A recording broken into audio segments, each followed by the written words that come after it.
Hello, what's up? Hi, friends. Welcome to the Totally Kind of Okay podcast. I'm your host, Tiffany Bankhead, and thank you for joining me here today. Welcome or welcome back. Thank you if you're watching on YouTube. Thank you if you're listening on Spotify. Either way, please subscribe to the show and give us a 5-star rating on Spotify. I would really appreciate it. Share this episode today with someone who you think might need it. So today is episode 41. We are talking about what really is bipolar hypomania, and I will explain a little bit of the difference between hypomania and mania, but I'm gonna do mania as a full episode in the future. So hi, this is a podcast where we discuss all things mental health, signs and symptoms of it, how to improve your mental health, and how to live a balanced, healthy life. I'm your host, like I said, Tiffany Joy Bankhead. This podcast is designed to teach you how to improve your mental health after listening to each episode. I will talk about my real life experiences with my mental health and the disorders I've been diagnosed with. I discuss mental health treatment, tools you can apply to your life today to improve your mental health, and healthy habits to improve your overall health, physical, emotional, spiritual, and mental. Oh, of course, mental. So let's see. Today, just a little backstory on me. I was diagnosed after being hospitalized 14 years ago. I got diagnosed with bipolar type 2. And it's been a journey ever since, and it's been 14 years of being in treatment and in and out of hospitals and everything in between.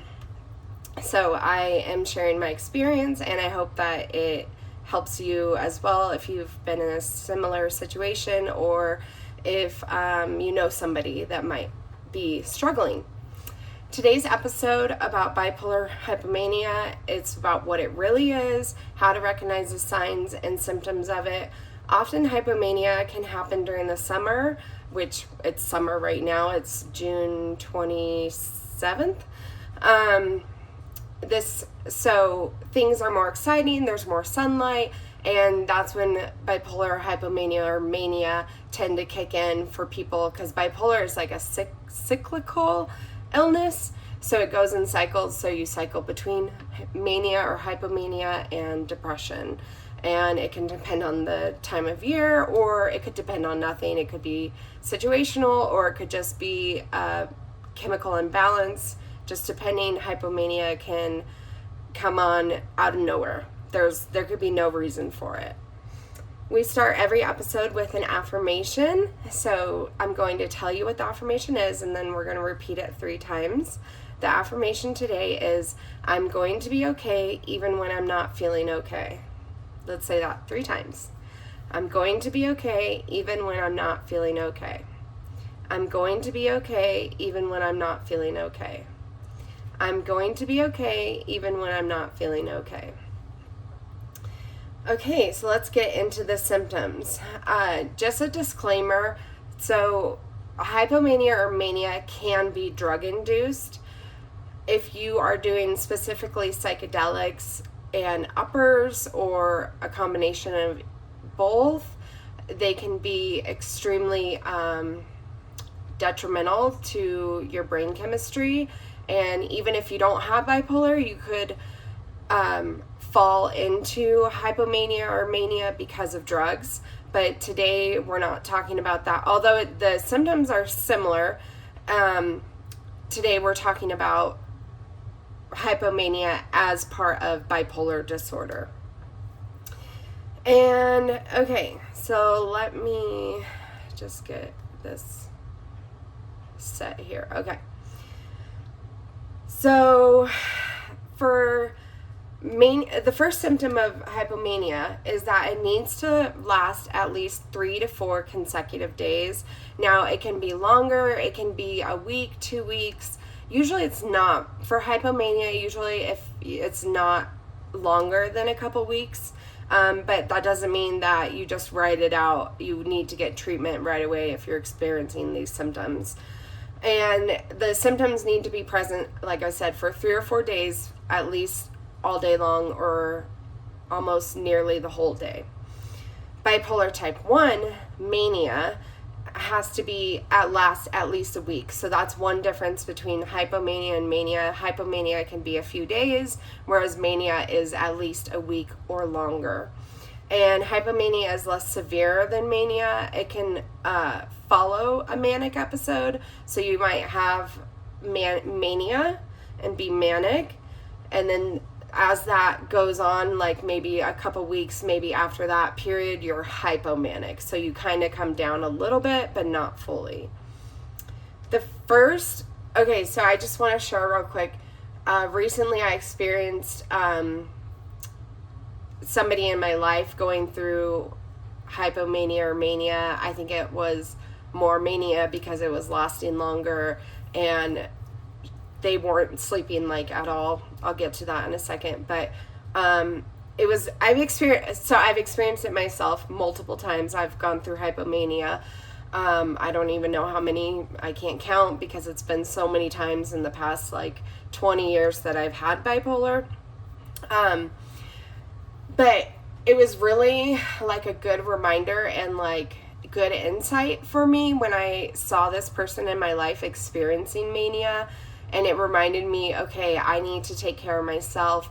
And it also just gave me I got an outside perspective on it, because obviously I've experienced it myself and what it feels like, but it gave me an outside perspective of what it looks like when you're like, you're stable and somebody in your life is experiencing this. So I'm going to kind of incorporate that into what I share today.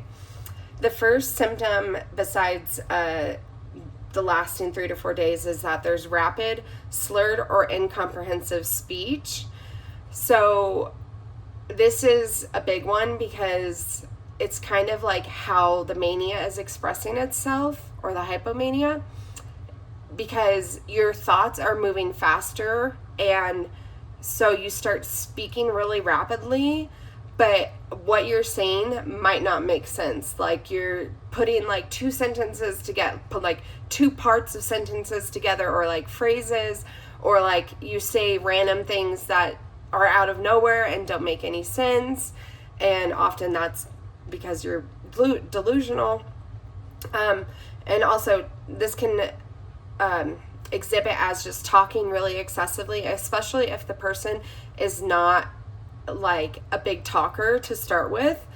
They are talking just a ton, like way more excessively than usual, and they don't have constructive thoughts. So everything is kind of all over the place, jumping from one subject to the next, and it's not cohesive. So it's randomized, and it's kind of like babble, like, like kids kind of babble, like, oh, blah, blah, blah, blah, blah, blah. And it's kind of like that, but obviously it's an adult speaking. So the next symptom is extreme or too much energy.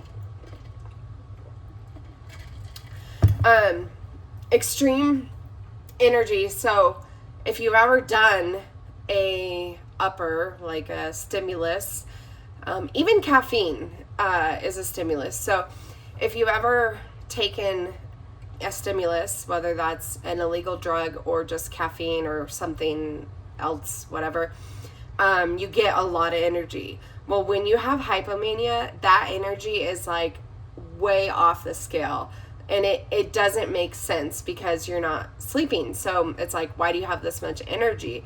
And it's just like an exorbitant amount of energy, where that's where it starts to become out of control, because you have so much, you don't know what to do with it.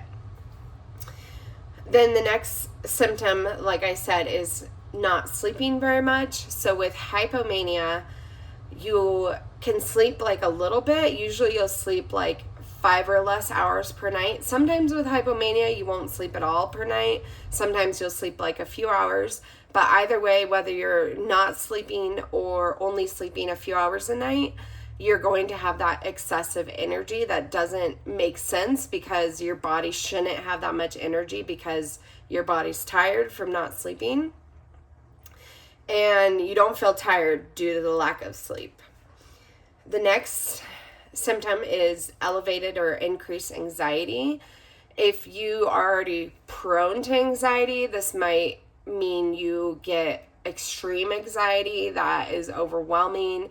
And again, everything with hypomania is like amplified. So anything like emotions, which anxiety obviously is an emotion, gets amplified to where it's like out of control. Like everything with hypomania is out of control.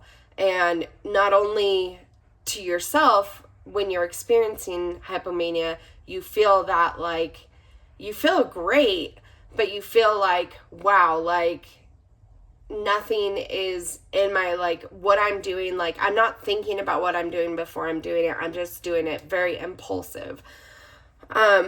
So your anxiety can be elevated and you might experience panic attacks. Often, so another symptom is that often people with mistake hypomania with just somebody that feels really good and has a lot of energy. This is what I would get when I was growing up, when I was younger, like teenage years, like early 20s, when I had hypomania. I would get people say, oh, wow, you're just high on life. And I think, you probably heard that expression, high on life. And it just means like, oh, you're having a great day or a great week and everything's going well for you. Well, that's what hypomania feels like. And that's what it displays as. The person looks like they're just having a great time and just living life to the fullest and everything is wonderful. And it's kind of that elevated, like superhuman, like amazing feeling that you feel like on top of the world. This behavior of feeling high on life and exorbitant energy and feeling like extremely really good it has to be out of the normal. So if you normally are a high energy person, maybe you have ADHD or a lot of anxiety, those can cause a lot of energy. Maybe you really are just having a great time in your life. Maybe you're just like every day is like a win. Like you're like, wow, I'm doing great. Sorry, I've lost my train of thought. Oh, the ADHD. Whatever, it has to be out of your normal. So if you're already like a person that's feeling really good, it's going to be the extreme where you're feeling extremely good. And don't get me wrong, when I say you're feeling good, that's your hypomanic brain talking, but you feel like you're feeling good, but you're actually suffering, which you don't realize. You don't realize that you're suffering right now because you're hypomanic. There's just like a disconnect. The next symptom can be, sorry, my back is hurting. Oh, okay. The next symptom can be that you're feeling very extremely goal-oriented, but no focus. So you come up with all these, maybe already, like for me, I'm already a very goal-oriented person, but it doesn't mean that I'm like working on my goals every day. When you have hypomania, you like set like 20 goals or like a few like huge, big, irrational goals that you could not achieve within the thing is, you think you can achieve these goals within a few days, and in reality, these huge goals that you're setting would take years. So it's again, that disconnect from reality to the hypomanic brain, where it doesn't connect in thinking like, okay, this is possible. You think like, this is possible. But again, with the elevated goal-oriented behavior, you have no focus. So this can also look like people who have ADHD often, that they set a lot of goals, but they don't get anything done. Like they'll start this and then they'll be like, oh, I'm going to start that. And then it's that like, that kind of discombobulated, like, focus. It goes, your focus is here, then your focus is here, and you're just, again, moving from one thing to the next. One of the things that I noticed that is a big symptom for me when I have hypomania is making lists. And again, that has to go with being goal-oriented, but it can also just be lists of, like, anything, like lists of random thoughts, list of people who do this, list of, like, countries, like random, just like you're just making lists and lists, and like a lot of to-do lists, like I'm gonna do this, do this, do this. And again, it doesn't like make sense for reality, and you're not getting anything done. You're making a lot of lists, but you're not getting anything done. The other thing that goes along with the goal-oriented feelings is that you feel like you're being really productive because you're making goals, you're doing lists, and so you feel like you're productive, but you're not actually getting any tasks done.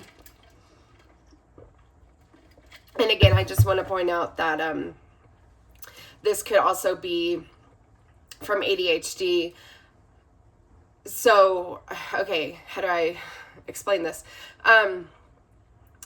There are a lot of symptoms of hypomania and ADHD that are similar, but the difference is you're not sleeping. There's, excessive energy.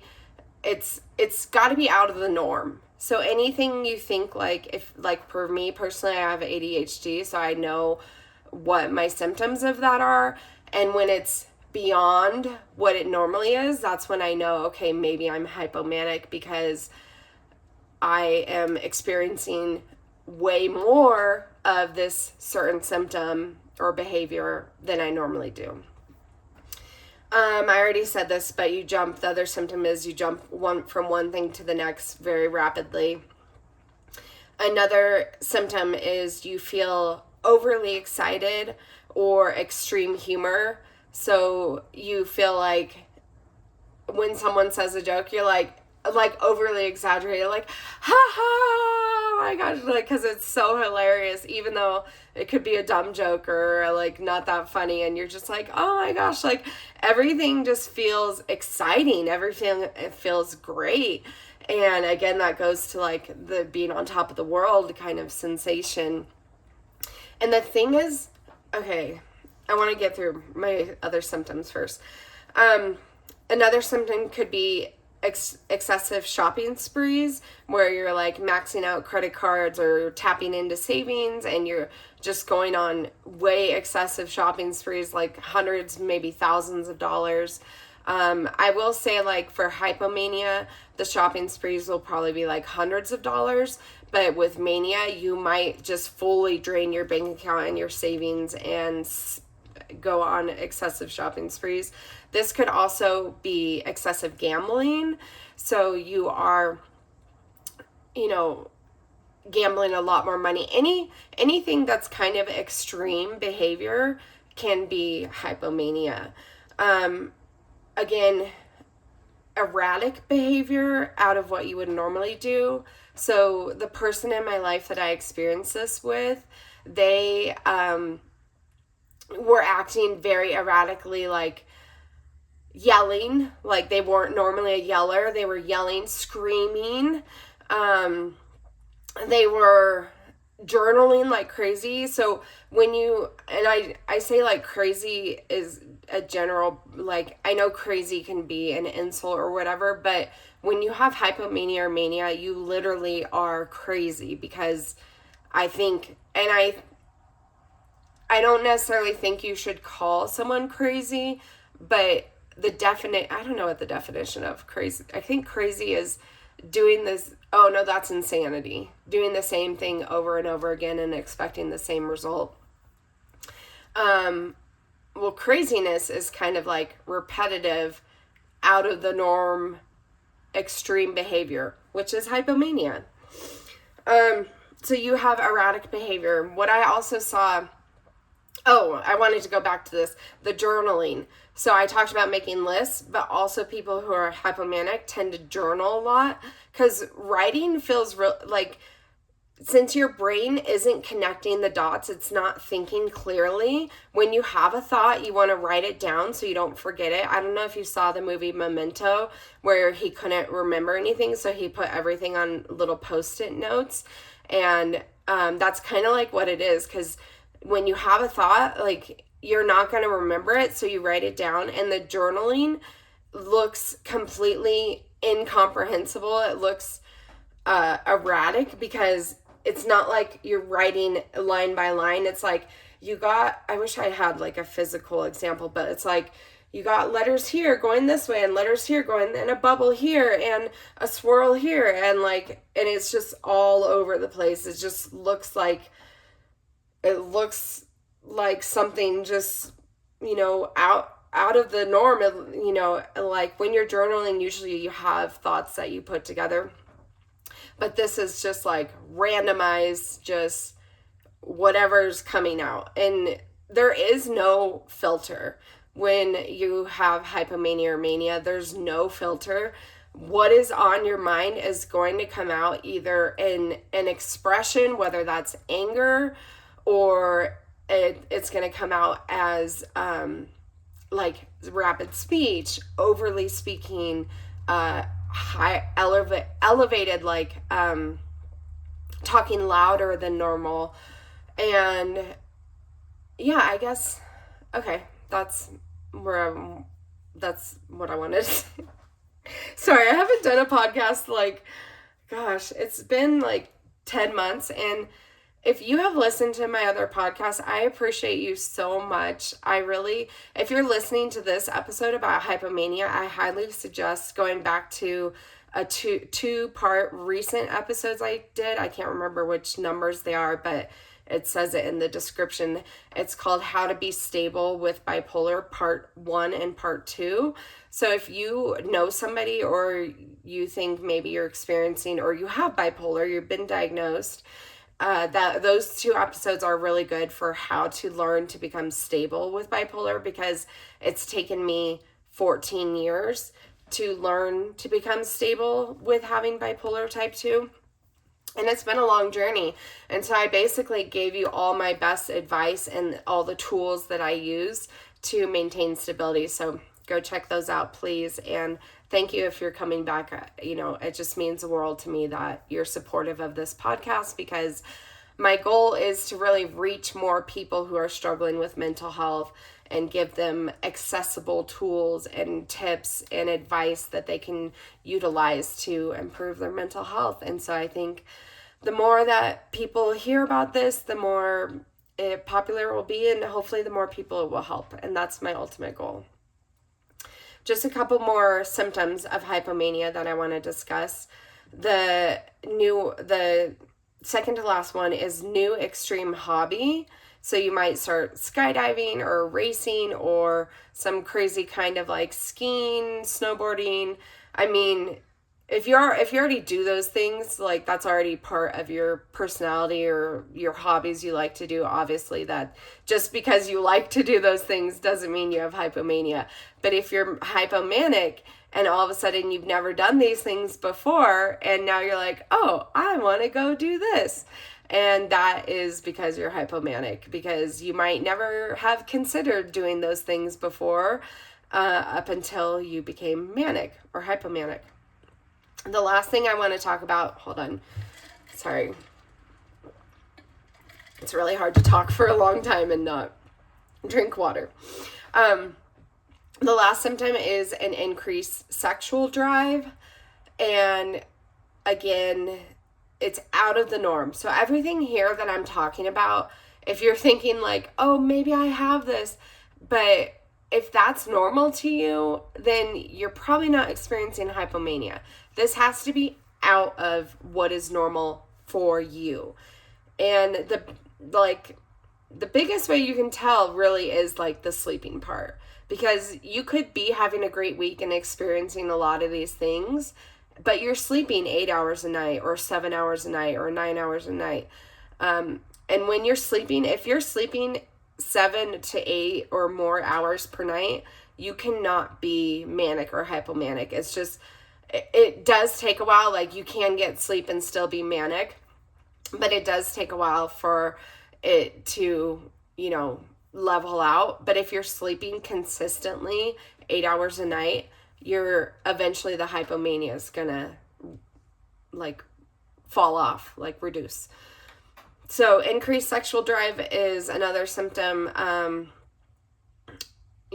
That is whatever that is to you, whether that if you're single and all of a sudden you're sleeping around with multiple partners and whatever, that could be out of your norm, or if you have a partner that you're with and you just want to do it way more often or all the time, which wasn't previously how your sexual drive was, then obviously that's out of the norm.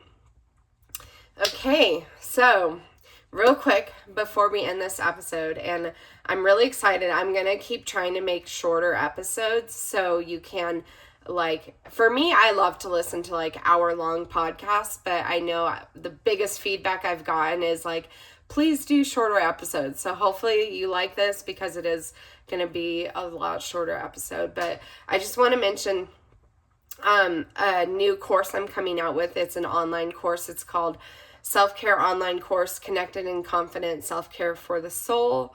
And if you want to learn how to feel good on an everyday basis instead of feeling burnt out or feeling overwhelmed by life's responsibilities and mental struggles, self-care is the answer to that. Self-care is critical if you have a mental health disorder, but it's also critical to living in your everyday life, whether or not you have a mental illness. If you're not sure where to start and you don't have a self-care plan right now, or you just really don't know what self-care is, this course is for you. I got you. I'm going to give you a comprehensive self-care course that will improve your mental, emotional, spiritual, and physical health. This course covers what self-care really is, because what self-care really is different than what people say online it is. It just is. And, having 14 years of experience with dealing with learning self-care has really given me insight into how I can explain what self-care really is. So that's what the course goes over. It also goes over the 3 levels of self-care and helps you identify what level you're at and then what you can do to get to each next level. Let me see. It also builds a personalized self-care plan to meet all your needs and implement self-care into your everyday life. You will go, after doing the self-care course, and it's not very long. You can do it within a couple days. You can do it in a couple weeks. It's not very long, but it is very detailed. And when you do this, my goal for you is to go from struggling and constant exhaustion to feeling like you can handle your everyday life and you master the feeling of feeling good and learning how to help yourself feel good when you're feeling bad, because that's what self-care does. When you're feeling bad, self-care is what do you need to do to start feeling better. So there will be a short introduction discount of 25%. This is going to come out in the month of July. So it's June 27th right now. It'll probably be towards the end of July, but there will be a discount for the first 2 months of 25% off. If you want to sign up, if you sign up for my email list, you'll get that discount. So you can go to, you also can get free affirmation cards for body positivity, anxiety, depression, self-care, and I forget what else.